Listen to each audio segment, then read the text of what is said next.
makita nato dinhi sa atong ebanghelyo unsa gyud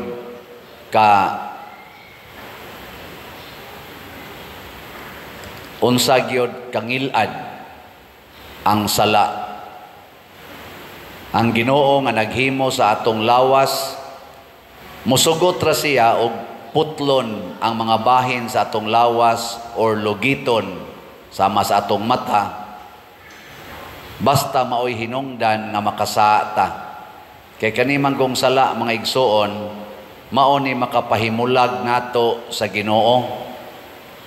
Mabuwag ta niya ba? Kada nato kasa mga putol ang atong relasyon sa Ginoo.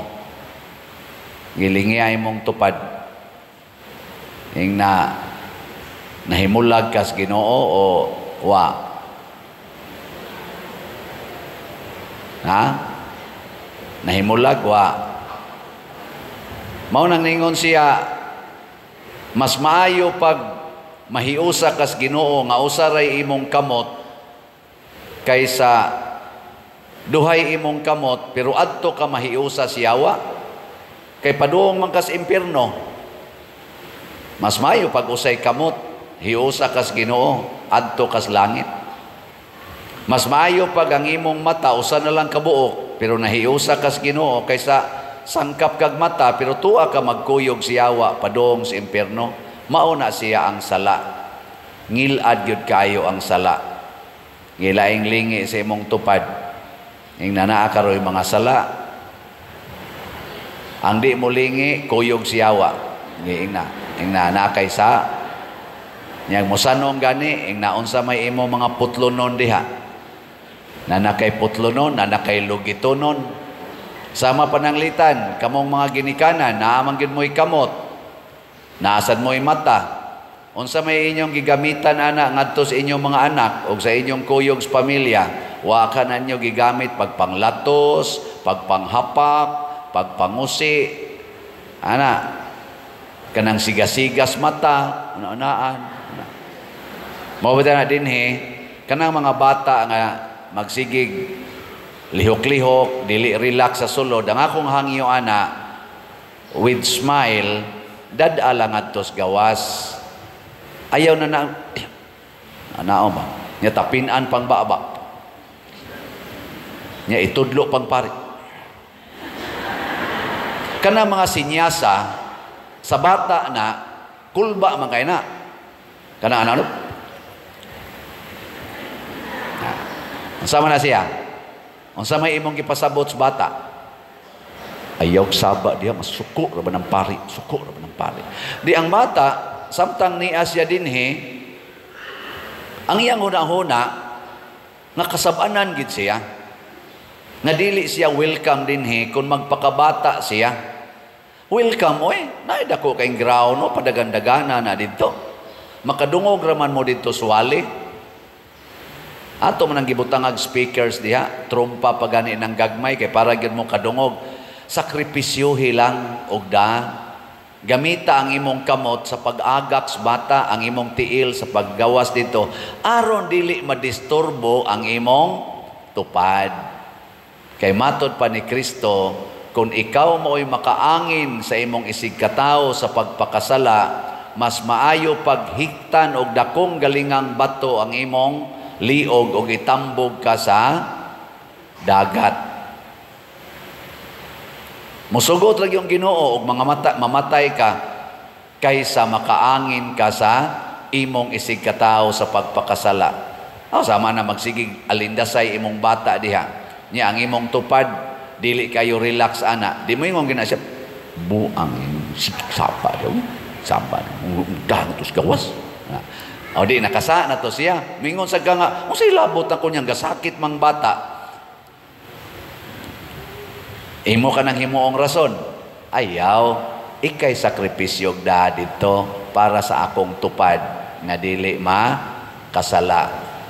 Sama rasad ko na ninyo, mga babae, unsay gigamitan ninyo sa inyong mata o sa inyong kamot. Kanang siging pasiksi, kanang tanaw anang samin, nga nindot yun kay mo tanawon. Anang inyong off-shoulder, kanang inyong pakanal-kanal dinhi, mubog-mubog short, nindot na kayo mo tanawon, ano? Ang imong mata, ganahan kayo, kasiksin ako, kanay sa akong body. Nindot no? Hoy, mga babae. Ganahan mo na. Nya mo dayon na inyong ilakaw-lakaw diyasdan. O niya, ang nagtinarong og lakaw nga mga lalaki, nga wa gid tawo isod nga dautan ang ilang hunahuna. Nya niagi ka nga ingon ana imong hitsura. Unsa kay nasud silang hunahuna? Apil na ning nagwali. Wa ka to masudlig bakukang tungod nimo. Ikaw, I don't care. Ako ning kuan, ako ning lawas. Hala, nakahimo na kas imong lawas nga instrumento sa sala ngadto sa imong isigkataw, nakaangi naka hikti na lang ng imong lawas og dakong galingang bato og iambak na dito sa dagat. Kung mao na lang gina imong gamitan sa imong lawas ba? Ang point ni Kristo, mga igsoon, kinahanglan kita mahimog yung instrumento sa kaluwasan, dili instrumento sa kapildihan sa atong kalag. Ana, sige, lingyay mong tupad. Ing na sugod karon, na sugod karon. Lingi ba? Na sugod karon. Akong luwason imong kalag. Oh, ana. Sos, naagay uban nato. Sige lang yung tubag aning panginahanglan sa lawas. Kini man kung atong lawas, maugid ni ang mudiman og sala. Sa tinud-anay lang mga igsoon, ang makalipay sa atong lawas, ang sala gyud. Ang sala. Sama anang kwarta. Ganahan, gyud kita magsigig ihap anang kwarta. Mag-anam o kadaghan ang kwarta, labi nagbandul-bandulo na, pagkaninduta gyud. Para sa lawas, banindot gyud kay na. Muna karon gasigig gubat ang kalibutan, sigig away ang ato mga leaders, labi na ato mga politicians, siging away, kwarta man ang rason ana. Kay kanindot gyud kwarta, ipon, ipile na nimo, tan-aw kas imong bank account, ala, milyon na, ala, milyon na. Ako ning paabuton og bilyon, mao na. Mangita na kag paaging moabot og bilyon, bahala na ang imong kamot, gigamit na nimo sa pagpangawkaw sa mga kwartang dili imo, kanang korupsyon. Bahala na ang imong kamot, gigamit na nimo sa pagpirma anang mga dokumento nga way klaro para lang mugawas ang kwarta sama na mga smuggling, scammer, mga inana. No. Amutan na din sa ato, nga daghan kayong mag-scam, kani ako ngan, gigamit naman is mga scammers. Napay nagamit na to din niya. Ako lang gining mensyonon, I'm sorry, pero ako gining mensyonon, o mansan mo kaila niya, pero tanawa lang na nga na, kadaghanang nangaigo sa atong mga online parishioners, kanangalan na Rosemary. Gamiton ako ngan, nga ako'y nagsolicit, unya ang ako kunong sekretary, si Rosemary. Dito lang ipada ang imong GCash. Nain tayo na biktima. Dili lang tulo, dili lang upat, ubay-ubay gyud. Rosemary. Naingan lang dag Rosemary ninyo? Na? Dakpa. Basig mauna. Hoy, sorry kayo Rosemary.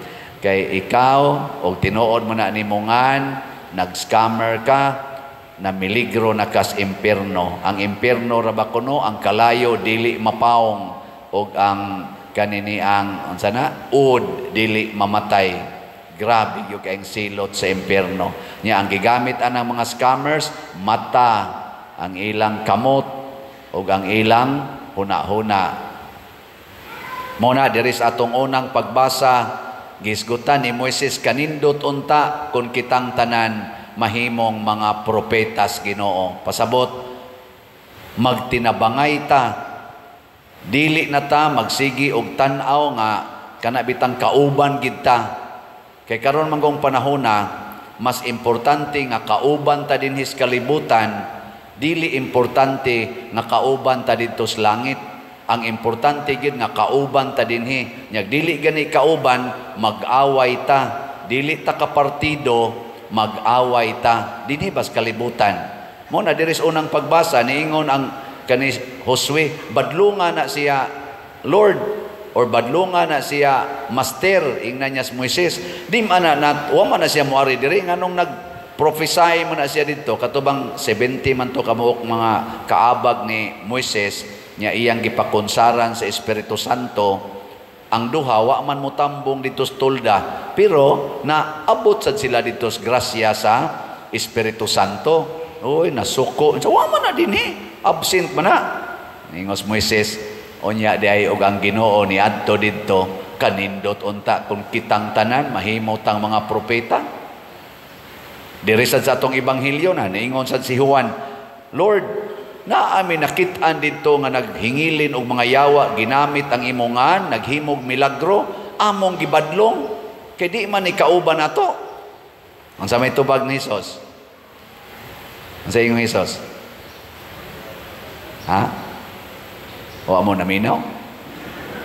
Tanawa si Hesus, ayaw ninyo siya pagdid-i kay walay tao nga maghimog milagro sa akong ngalan nga makasultig dautan bahin kanako.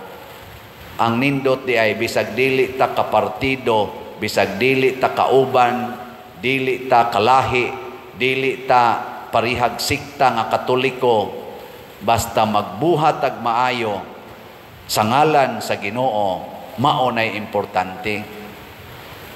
Kanindot unta ang tanan nga nangalagad sa katilingban, madinhi man sa simbahan o sa gobyerno, mag-alagad sa Dios nun na kinaiya. Bahala nagdili ta parihag partido. Ngano man dayeg manghatag ka diha og bugas, ang tuas ang imong kakontrag partido nang hatag sa bugas sa ngalan sa Ginoo. Unsa man na maayo na dili. Nya imo dayong daoton kana kinawat ng bugasa. Nya moingon sa sila kautro sa na diha kinawat. Imong kamot, imong baba, siging sinawayay, kana gikan na sa iyang pagpangurakot, kana gikan sa nas iyang pagka-drug lord. Ayaw na lang. Sagdi lang o sana. Kay ang Ginoo may nagtanaw nato.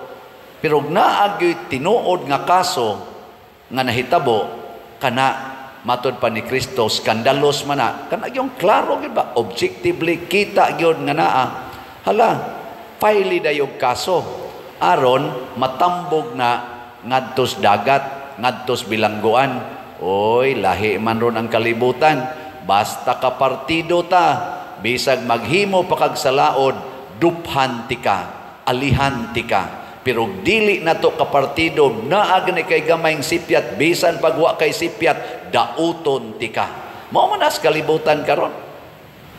Mausad ng mga kaliwat mi, kanang kaliwata kontra na namo, di gin mi maghiusa, nagkauyab man ang ilang mga pag-umangkon, ayaw yung ninyo anak, kontra na nato. Mga buangon mo. Minyo anak sila nganom di ay. Anak, kanindot anang maghigugma ay. Nawabita na ako, isip pari, isip Katoliko, dili kay ko agresibo anang magsigi kong pakiglalis anang laing tinuhuan para lang ilhon nga kita gisakto nga simbahan, kita gyud mo ay original nga gitukod ni Kristo, ana di kay ko ana. Nindot man sana pero di kay ko. Ngano man kun maunay hinungdan nga magsinawayay ta, maunay hinungdan nga pangitaan ko nimog sayop nya pangitaan sa tikag sayop sa imong gibarugan nga tinuhuan. Kung mauna lang nay gamitan nato sa atong utok, mata, sige kog research, magsige kog gamit sa akong mata aron mangita kog depikto nimo bisag nagbuhat kag maayo. Mangita lang jud kog depikto, may paglugito na lang ning akong mata. Kay matod pa ni Kristo ang mupainom ninyo tubig tungod kay kamo ako makadawat og ganti. Unya aron kung naa dinhi tao nga laig sikta. Unya ako makras kos motor, matumba ko desdan. Nya mo atiman siya nako hangtod ngadto sa ospital iya kong atimanon pagkahibaw nako kontra day siya nako, dili day siya Katoliko. Moingon day ko niya, wa kay ayong buanga ka nganong atimanon ko nimo. Moingon day ang Ginoo, sayop ng imo kay kanang imong simbahan nga gipuy-an dili na tinuod. Kari mo'y tinuod nya imo nang giatiman pero biyain ang imong simbahan. Di oy makadawat dayon siya ganti. Ang buhat nato nga Dios non mo importante. Buhata ang tanan sa ngalan ni Hesus. Sa ngalan nga makaluwas. Kamong mga asawa, kung ang kabit sa inyong bana nga iyan ang gibuwagan, ex na to niya, mangayo ninyo og hinabang kay nasakit ang iyang anak niya og sa imong bana. Kamong mga asawa, mutabang mo dili. Tubag. Kinsay mutabang taas ang kamot. Nganong laki man ay ni pataas. Oh, way ni pataas kamot. Nganong wa may ni pataas. Buang ka diya. Di ko nung lutungo. Unya, nasakit man na. Anak man na niya, tao man na. Anak man sa imong bana. Ana, dili ka mutabang tungod lang kay napaanak ka na sa imong bana. Kabit na, nasakitan ka na sa una. Matambog jud ka sa impyerno. Kamong mga bana, imong asawa, napaanak ka sa pare. Nya. Unsaon man gyud sipiat man. Unsa man? Inyong atimanon mga bana o inyong ipa-abort? Ay, mga bana. Nya nihilak gyud imong asawa, dong sipiat lang gyud kay si father na sipiat gyud. Nya ako sad nalimot sa ko sa akong kaugalingon. Nya na nga isang pasaylo. Unsa man? Inyong atimanon, inyong pakatawhon o ipa-abort? Kinsang mga banaha dinhi nga moingon, "Pader, ako gyung pakatawhon." Ta sa kamot. Oh, tanawa mo, unsa mo ka yawan noon? Ikaw di na pader, sala na. Yes. Sala gina, why problema? Maimpirno ginang paria. Maimperno po ng imong asawa, basta dili maghinulsol. Pero ang anak, ang bata, nga nahimong bunga ng ilang gitawag og sala nga buhat, dili sad makatarunganon. Kay matod pa ni Kristo, ampingi gyud kining mga gagmayng bata. Ampingi. Oh. Listen no. Nya saman ganahan pa mo mosod og langit? Ganahan mo? O ato gyud mo sa impyerno?